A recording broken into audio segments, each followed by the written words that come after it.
The CMO Confidential podcast is a proud member of the I Hear Everything podcast network. Looking to launch or scale your podcast? I Hear Everything delivers podcast production, growth, and monetization solutions that transform your words into profit. Ready to give your brand a voice? Then visit iheareverything.com. Welcome to CMO Confidential, the podcast that takes you inside the drama, decisions, and choices that go with being the head of marketing. Hosted by five-time CMO Mike Linton. Welcome, marketers, advertisers, and those who love them to Chief Marketing Officer Confidential. CMO Confidential is a show that takes you inside the drama, the decisions, and the politics that go with being the head of marketing at any company in what is one of the most scrutinized jobs in the executive suite. I'm Mike Linton, the former Chief Marketing Officer of Best Buy, eBay, Farmers Insurance, and Ancestry.com. I'm here today with my guest, Evan Wittenberg. Today's topic, what HR really thinks about marketing. Now, Evan is a four-time Chief People Officer who recently started as the Chief People Officer, or CPO, as VuMedi, the largest peer-to-peer medical knowledge sharing platform in the world. Previously, he served as a CPO at Pivot Bio, Ancestry, and Box, which he helped take public in 2015.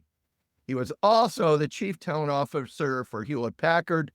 Earlier in his career, he headed leadership development at Google, and he ran the leadership development program at Wharton. This is a very long intro, but it's worth it. Stick with me. One of his earliest jobs was working for Saturday Night Live, and I know there are some great stories from that. Now, full disclosure, Evan and I worked together at Ancestry, and I found it to be really a great HR leader. I mean, with all that experience, what would you expect? So welcome, Evan. Well, thank you, Mike. It's a pleasure to be here. And let's be honest, I helped hire you at Ancestry and then had the pleasure of working with you there for quite a while. But it's my pleasure to be here for sure. We'll talk about that in mistakes HR people have. So let's start with an overview of really the whole function. I mean, I will say, I think over the last 5 years, it's been one of the hardest functions to lead, probably in the world. There's so much going on. COVID, remote work, DEI, then no DEI, quiet quitting, politics into the workplace, return from work, AI reducing jobs, and more. Tell us what it's like to be in the seat. I can't because now I'm too depressed by that list you just. Yeah, so go to the dentist for an uplift after this. Well, look, I mean, for years, early in my career, it was said HR needs a seat at the table, right? Meaning the executive table. I don't think that's a question anymore, and it hasn't been for a while. But once you're at the big kid table, then you have to deal with the big problems, right? And so that's been the experience. Certainly, a lot of colleagues have burned out over the last couple of years dealing with pretty much intractable problems, right? These were did not start as business problems, right? Dealing with a pandemic was not on anybody's menu of here's a business problem that is owned by a specific function. And so the Chief People Officer role has always been a little bit of a grab bag, hopefully a strategic one, but over the last couple of years has taken on a whole bunch of curveballs because there's nowhere else really for those things to fit in organizational life. And I remember specifically at Ancestry, it was late February, was it 2019 or 2020 when COVID started? It was late February. February 20, yeah. Yeah, and I remember sending a text to our CEO, she was traveling, and saying, hey, I think I should send an email to the company about this coronavirus thing. And she's like, really? Why? And I said, well, I'm hearing people are worried about it, and I don't think it's a thing, but they should just know that we're thinking about it so they don't have to worry about it. And she's like, oh, okay. And so I sent the first email to the company like late February, privately saying to myself, oh, we're never going to wear masks. We're never going to shut down, of course. And then by the time it got to early March, right, the world changed. So we've been dealing with all of that and lots of other things for quite a while now. This stuff, almost all of it, as in my little opening question, has gone to the HR table. Is that the right place for it in your mind? So yes and no. I mean, I think it's got to go somewhere. So what function do those big strategic issues sit in? I will say for COVID, for example, I sent an email to the executive team and said, hey, I'm going to be running lead on this COVID thing for now, but I'm happy to hand it off to anybody if you don't think I'm the right place for it. And everybody was more than happy to say, no, that's good. I did not fight you for that. You Evan. did not. I know. I even supported you then. I appreciated it. And I also remembered you didn't volunteer. So, I think if things are primarily issues dealing with the talent in a company or location, et cetera, they tend to fall into the people space. I don't think that's necessarily true. And I love when things like that are owned by a business leader as well, because I think it shows coordination and collaboration across the executive. But many of these things have fallen into the chief people officer's lap. And I remember watching this particular kind of run through, but then also the whole HR thing, where I was thinking the HR job has become a lot like the marketing job. The HR folks or chief people officers are in charge of it, but everyone has an opinion and there isn't a right answer. And I thought this job is morphed into a lot like the CMO job. What do you think about that? I think that's right. I think certainly true for HR function, right? Everybody's been hired. They might have been fired or fired somebody. They've been managed. They might have managed somebody. So everybody thinks they know the space. Nobody's going to go to the general counsel and say, you should do your legal briefs in a different way. And nobody's going to go to the head of engineering and say, I don't like the way you're coding. But the people space, similar to the marketing space, I think, right? Everybody's seen an ad, everybody watches TV, like everybody thinks they have an opinion. Oh yeah, they're consumers, so they know marketing. Yeah, and I actually, one of the companies I was at as a chief people officer, I came back to my desk one day and there was the head of engineering kind of sitting over the shoulder of my head of total rewards, kind of yelling at him. And I pulled him aside. I said, what are you doing? He's like, well, I don't like the way he calculates equity, so I'm trying to give him a better way. And I said, come here. And I pulled him into a side room and I said, what would you do if you went back to the engineering area and I was sitting over the shoulder of one of your engineers saying that code doesn't look right? He's like, I would kick you the hell out. And I said, exactly. Goodbye. He got the point and walked away, right? I mean, I'm a New Yorker. I can figuratively punch people in the nose if I need to. I almost never do. And that was the only time I ever have in a professional environment. But it's like, hey, get back to your space, right? We all have our areas. Elaborate also as COVID and return to work and remote and everything kind of took over.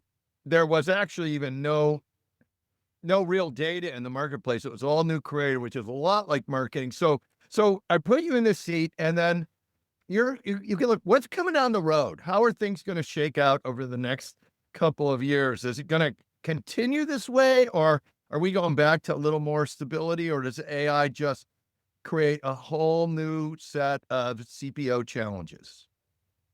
I think yes to your 4 questions. So look, there's a couple of major shifts or movements that are going on, as you're well aware. The first one you mentioned earlier, DEI, right? There's an attack against DEI. All the corporate programs seem to be going away. I have a view on that, which is that whatever you call it, the fundamental reasons why all of these DEI efforts were created in the first place was because there is inequity in the workplace in lots of ways. And so whether you make the DEI programs go away or not, you have to address that, right? Every employee needs to be true that everyone feels valued, that everyone feels a sense of belonging, and that everyone can do great work and have an impact that gets recognized. Those are the fundamental things that every employee needs to work and stay in the company. And if those are not true, or if they are not true for certain parts of your population, you're going to have a problem, right? You're going to have a talent problem, or you're going to have a decision-making problem where you don't have enough diversity of ideas. So I firmly believe that while you may, the words or the letters DEI may be going away or under attack, the fundamental problem that those efforts were trying to solve still has to be worked on and still is not true. We still don't have pay parity in companies for men and women, for example. There's just a lot of areas that we're not there yet, and they're going to need to continue. So that's one. I think on the AI front, what's interesting there, and AI is amazing. I mean, every day. I think what I'm most concerned about there is not the computer apocalypse where it takes over and decides we're not needed anymore.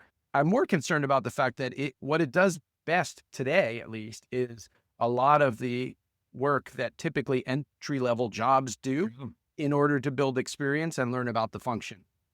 If you take my function, a talent acquisition coordinator, a recruiting coordinator, or an HR coordinator, that's an entry-level job to get somebody smart into a function to start learning what it means to be a professional in that function. Nobody among my peers yet has figured out, that I'm aware of, how do you get that same experience so you can start to build a professional career if you're jumping over that full set of work, right? And so if we can empower people to do all that stuff and we don't need an HR coordinator anymore, you're not going to enter as an HR manager. You don't have the experience, or even an HR generalist. And so that's the trick I think a lot of us are trying to figure out. How do you look at this happening in marketing as well? You're blowing up a huge amount of the entry-level jobs in marketing and agencies. And not only will you not learn the function, you won't learn corporations. That's right. And so you will be, really poorly trained to operate in all the skills required in a company. So what else? Let's put two trends together. The work from home trend. I'm sitting in my house. Luckily at VuMedi, we are in the office 3 days a week, Monday, Wednesday, Friday. But since we're recording on a Tuesday, I'm here at home. If you have people who don't have the entry-level jobs to get experience in, and it's really hard to get mentorship when you're not in a shared space and you can't pull somebody aside after a meeting immediately and say, hey, what you just did, that was great, or that didn't work. And so you don't have the mentorship/apprenticeship that's always been important in almost every role, because people aren't co-located as much as they used to be in the workplace. And you have AI taking away some of the entry-level work that somebody would have learned from by working with others on it and getting feedback. Those are two trends that is a bit of a train wreck for creating professionals down the line. And we'll figure it out. I have no doubt that we'll figure it out. I just don't know that anybody has yet. I agree. I think that is really you could have a whole lost generation here in skill set building. Yep. And that will be, I think, really challenging for a lot of folks from a career standpoint, but also hiring managers. Hey, let me flip over to, every company always says people are our most important asset. I've never been with a company that didn't say something like that, but it's clear a lot of them don't really believe it. How do you function in that kind of space where people say they're our most important asset, but then clearly they're not? And then how should people figure out if it really is, if companies really care about people when they're interviewing or looking, especially at the start of their career?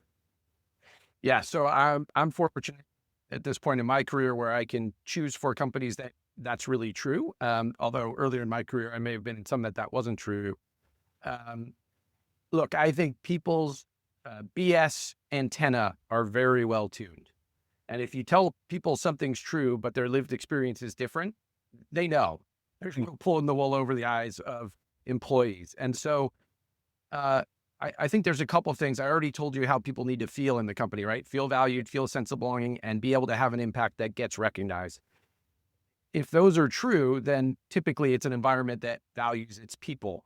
Where it sometimes gets tricky is I've worked with managers who thinks their job is to make their team member happy and do what's right for the person. Yeah. That's not correct, actually. And I'll tell you why in a second. It's wrong for the person, actually. Yes. And then I've been at many companies, and most companies are built so that you make decisions only based on what the company needs. And that's not right either. And nobody wants to work at those companies, obviously. And what I tell my people teams is, like, HR nirvana is finding a solution that works for both the person and the company, not one or the other. Because every time you find a solution that works for only one or the other, you're sub-optimizing. And so if we continually have the goal being, how do we help our people be great and get what they need to be engaged, et cetera, but in a way that helps the company succeed? Because frankly, if there's no company, none of us have jobs anyway, then I think that's pretty much the right tuning. And again, if you're in a company that's trying to do that. You may not know only from your own personal experience, but you can see it in the world, right? Are people moving internally? Is there internal mobility? Are people being rewarded for things are the same two people always being rewarded, or do a lot of people get rewarded if they do well, right? Is it fair?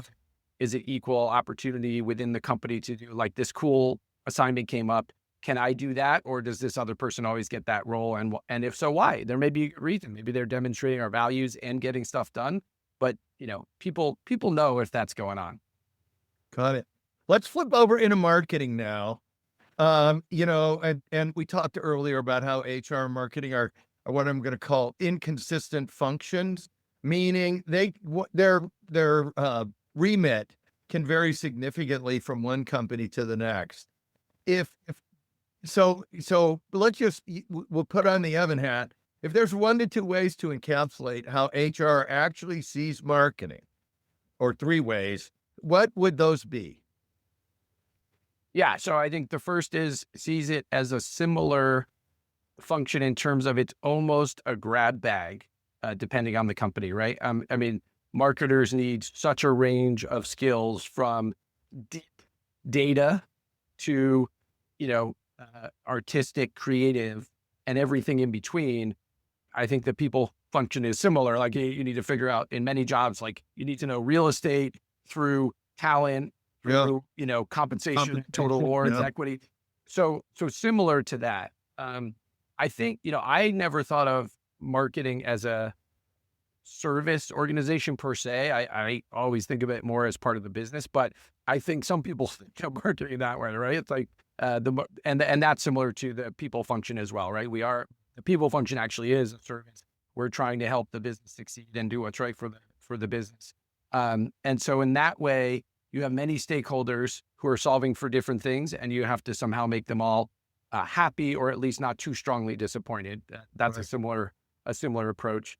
And then finally, I think marketers understand that their job is to help the business succeed, and the best people leaders understand the same thing. The worst people leaders think their job is to do what HR does, and they don't connect it to business outcomes that are needed. I say the best marketers understand their job is to make the company win, and some marketers think they're just supposed to do the marketing functions and don't connect it to the bigger picture of the business. Yeah, I hear you saying, look, you have to drive the business. You can't just do marketing. And marketing is a business driver, but that driving is in service to the company, not in service to the marketing measures. So absolutely. And I think that's what you're saying about HR as well. And I'll use another example, Mike, if you don't mind. No.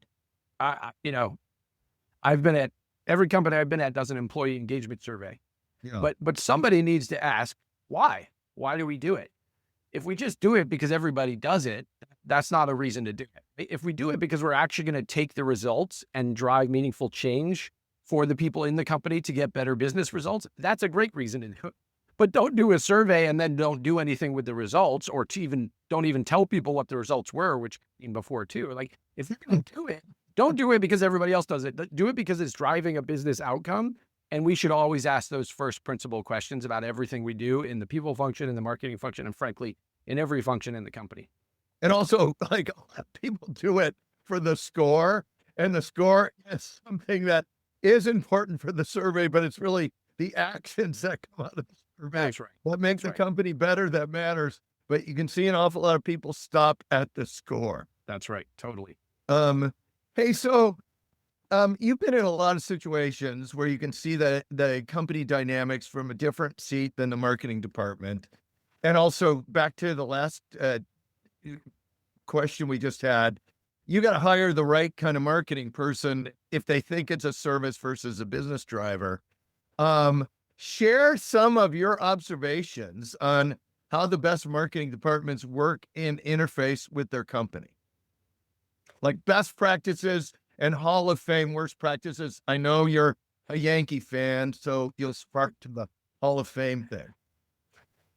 Well, let's see. So one of the reasons I liked working with you so much, and you were such a great hire for us at Ancestry, was you had that demonstrated skill set across that range from deep data to the creative side, right? And that's rare, but that's how you show up. And I can't remember if you yourself have a math degree, but I know your parents are involved in math. You just deep in the numbers. You always have been. That's always there. but you can also lean into the brand and the creative side. So having that range of skill set and experience and knowledge, I think really allows for somebody to do that broad band of stuff, right? And I think it's the same on the people side, right? People leaders need to be deep in analytics and data now as well.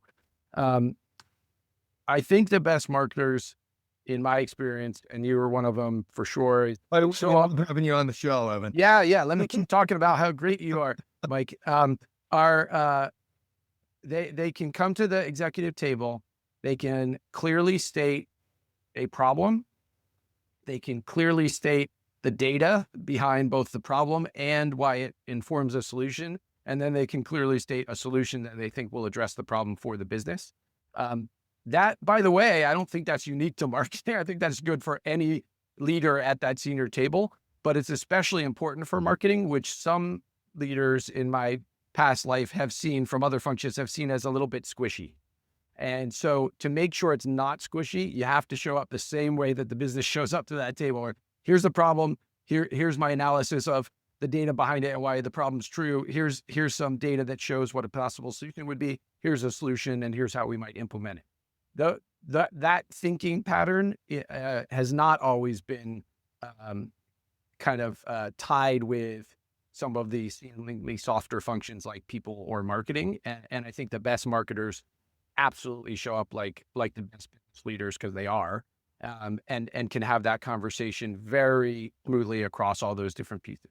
And I want to tie this back to the point we were talking about earlier, which is in a function where everybody has an opinion, if you can't put the problem out clearly, whether it's in HR or marketing, they are giving you to an answer of what they think is the problem, which may or may not be the problem, which can send you down a rabbit hole in both the functions we're talking about. So absolutely true. So let's go over. Said another way, Mike, the burden of proof is higher for our functions. Oh, right? That is really a good line. I like that. Yeah, I think that's right. And also, if you don't have the burden of proof, I like how you put that, your answer comes even under more, the burden of proof of the problem, your answer comes under more scrutiny. That's right. Hey, so, should a marketing department have a dedicated HR resource supporting it or not? Well, I think my model at some kind of reasonable scale is that every function should have a dedicated people team resource. In my experience, it typically is a people partner, sometimes called HRBPs, but because I don't call it HR, I call it people partners. Every org should have a people partner associated with it. And smaller companies like mine, that person will do multiple leaders and multiple functions, but right. Having somebody who's quote unquote embedded, who's attending the staff meetings of the leader of that function, who's driving the calibration sessions for performance reasons, who really understands the issues involved and the org design and can help the leader with that, I think it's critical. And then the centralized people function supports that person. The way I we'll create in a centralized way programs that work for 80% of the company, and then each function needs to tweak it about 20%. And usually that's done with the people partner who's kind of embedded in the function. And I have to say, I think this is a super important distinction you're making, which is if I'm hiring some specialist into my group, like market research or something, a lot of times the traditional recruiting paths won't work. And you want your HRBP or your PP or whatever you want to call them to understand that right away versus just give you all right, this is what we always do. We always run ads here, or we do it this way. And so I think that is a super important thing, which brings me a little bit to recruiting. And I want to flip the recruiting thing. You've already talked about what you look for in senior executives. What questions should CMOs or marketers expect to get from folks like you when they're running the panel you've been in some great places, that HR is looking for when the marketer comes through? Yeah. The first thing I think is consistent with any role, right? So HR is probably not doing the deep dive into the specific marketing skill set. Let's just be clear. There's other people who are more expert in that. So the general things that I look for of everybody I hire, senior or kind of mid-career or more junior, is learning agility. So can you demonstrate to me not that, and I've actually had a senior executive do that I hired and came in and said, oh, here's a folder. I'm like, what is that? This was years ago before. What is that? Oh, that's my 5 best presentations from my last 5 companies. We have made a serious error. Like, I didn't hire you to do the same thing you did before. I hired you to leverage that great experience to do what makes sense for us at this unique period of time, with this unique product, with this unique set of employees, right? And this unique customer set. So can you learn? Do you have high learning agility? It's always been important. Certainly important now with all the AI stuff going on. Like, it's a whole new set of things you need to figure out. And so that's number one always. And that gets harder to measure as you get more senior, to be honest, because once you're so expert in something, most people don't put themselves in that beginner's mindset again. Right. And so I'll ask questions about, like, tell me about the last skill that you learned, right? And, somebody might say, and somebody else might say, oh, my wife and I just took up ballroom dancing. I'm terrible at it, but we laugh and I step on her feet and it's right. Just, are you willing to be a beginner again in something is often a proxy for that. So that's one. 2 is anybody's going to ask about AI these days. Yeah.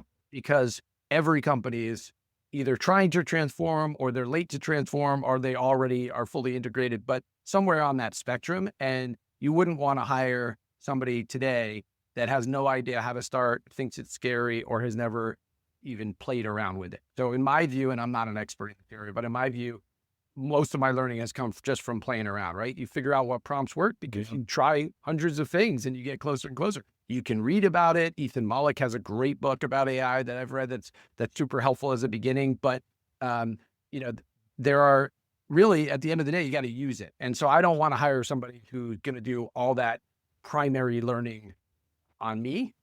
You want them already on your nickel. You want them to run. Yeah. Not deep expertise, maybe, depending on the role, but at least the vocabulary, right? At least a bit of experience of playing around. And then we can teach them however we want to for our specific use case, et cetera. And then the last thing that I want from every role, and certainly from marketing, is demonstrated ability to collaborate. And collaborate sounds nice, like, oh, I can work with you, I can call you. Because nobody says I'm a terrible collaborator. Yeah, I started collaborating. But, there are people who are great at getting stuff done, but they do it kind of through and around and over people instead of with people. And so you're trying to find out who are the people who actually get together and say, I sought out that difficult conversation with that person in that other org that I knew didn't agree with me. And I actually, instead of avoiding the pain, I went for it. And together we worked it through, and it was hard and I didn't get it all the way I wanted to. But when we came to present the solution, they were on board, and it actually made implementation much easier, or something like that, right? And so can you demonstrate that you've been collaborative, not in a happy Hallmark card way, but actually doing the hard work and going through the friction and the heat of getting a better outcome because you work with parties that may have a different thing they're solving for, or may have a different point of view? Let me flip this over and say, okay, now you're coming in as the candidate, and you want to know if the company is really telling the truth in the job spec. A lot of marketers get in jobs where the company will say, hey, you're going to be in charge of this. And then when you get in, you realize there's an awful lot of odors of something you're in charge in. What questions should marketers ask to determine their fit, decision-making rights, and is the job spec real? Yeah, I guess it depends on if you're the first one in that role or not. But I would ask things like, tell me about a time when this role has failed, right? Why are you hiring this job? What problem are you solving by hiring this job? And try to see, is the thinking pattern open to whatever you're going to bring to the table in that new role? Or do they pretty much, hiring somebody to do a set of work, but not to think it through and present different outcomes than the company might have gotten to before you were there? So that's probably one. I think you can also present a scenario if you've experienced one at your last company where it didn't work, and say, hey, here's this. How would we work through that? if they say, oh, you just get to decide, I think you can raise an eyebrow and kind of say, oh, come on, right? and dig deeper. And that's so like work the problem in real time with whoever you're interviewing with, and then make sure that you talk to cross-functional decision makers in the hiring process, not just the marketing stack, right? Because they may say all the right things and think you're great and feel all the right things, but if they aren't able to get it done, let's say you're hiring for a role that's beneath the CMO and the CMO is great, but they can't actually get stuff done, you're going to be frustrated by proxy. Right? Make sure you have some of those cross-functional conversations in the hiring process, or at least ask for them. And if they say no, then that's also telling. Interesting. Any other tips you would give either side of the interview on this before we move to our traditional last question? I think, there are some fun questions. Like, if you don't hire me, what will you do? If you don't fill this role, what will you do? Is interesting because if they haven't thought that through and they can't articulate why this role is important to the company, probably that says something about how they're going to value you once you're there. So I would ask some version of that. And then I always ask candidates. So I think candidates could ask the company too. Like, what environment do people who work here typically succeed in? Because it's a kind of corner way to get into what is the environment here and can I see myself in it? And I'll just use this. You brought up sports. I'll use a sports analogy. I was always the kid that the coach who said, I failed at something and the coach said, wow, you tried really hard and you can get it next time, good on you. Go. Yeah, that sucked, but you can get it next time. I thrived in those environments. The coach who said you're all worthless and weak never worked for me. I don't know if it worked for anybody, but it didn't work for me. Right. And so I don't want to go to the you're all worthless and weak environment because I won't be happy even if I succeed. I want to go to you can try hard and fail and we'll give you another shot. And you can't fail the same way multiple times. Performance culture. You can't strike out every time. That's right. But we're going to be supportive because your job is to do hard things and we know it's not always going to work. And so we're going to support you when you don't get it done the right way the first time, and we'll support you to make sure it works next time. Thank you for that. I think this is great. A good way to bring us to our last traditional question. It's a two-parter. Funniest story you can tell on the air and or practical advice for our listeners we haven't discussed yet. You can take one or both of these, but you must take at least one. Okay, maybe I'll do both. I don't know if it's the funniest story I could tell on the air. It may be a highly entertaining story I could tell on the air. We'll go with that. So you mentioned I worked at Saturday Night Live. So I was my second job out of college, a year out of college. I was a page at NBC and interviewed for and got the sweet Saturday Night Live page job. And so it was the beginning of the season 18. It's 1992, September. And it's the first show of the season. And it's my first show ever. And the pages sit at a desk right outside of Studio 8H. And at that time in the world, Woody Allen was in trouble for, I guess, dating his adopted daughter, Sun Yi. And just so everybody knows, what is the job of a page? Oh, all kinds of stuff. I greeted Sinead O'Connor when she was the musical guest in the basement of the building. The guests come in a weird way, took her up in the elevator, and then I had to take her back out after she ripped up the picture of the Pope that year, for example, right? Well, you just make everything work and do whatever they tell you. And a lot of it is interesting, but maybe not always easy. So back to the story, Woody Allen. Yeah, back to the story. So Woody Allen's not on the show, but he's in trouble. And so the opening sketch is going to be about Woody Allen, and Dana Carvey is playing Woody Allen. And Joe Dixo, the stage manager, had this funny thing where he would yell out, there, and like, twice, he would say, and so he always did, and it was very entertaining. And this time, I mean, I didn't know this because it was the first time I had ever heard it. I heard it on the dress rehearsal that night, I guess, but the live shows come, right? So that they do a show at 7:30 that they tape, and then the live shows at 11:30. And what I never knew before working there is the reason the actors keep looking at the cue cards, which I always thought was very unprofessional when I used to watch it, is because they rewrite the whole show between the end of the first show, which is 2 hours long, and the starting show at 11:30, which is an hour and a half long, with the best material, but they rewrite it. So you have to look at the cue cards. Anyway, so I'm sitting there and I hear Joe yelling out for the live show, "Where's Rob?" Okay. He always yells that. No big deal. What? Where's Rob? And I'm like, oh, this seems like a problem. So I get up to go look for Rob. Rob is Rob Schneider. I think he's third year on the show. And I'm like, where is Rob? And I peek into a makeup room that's not that far from the entrance to Studio Retake. And he's sitting in there talking to the one of the makeup people. The speaker in the makeup room was out or something. Yeah. Working. And so I'm like, Rob, you're on now. And he goes running through the studio. He couldn't go through the main doors. He had to go like the back way. And if you watch the first episode of season 18 of SNL, you can watch it on Peacock Online.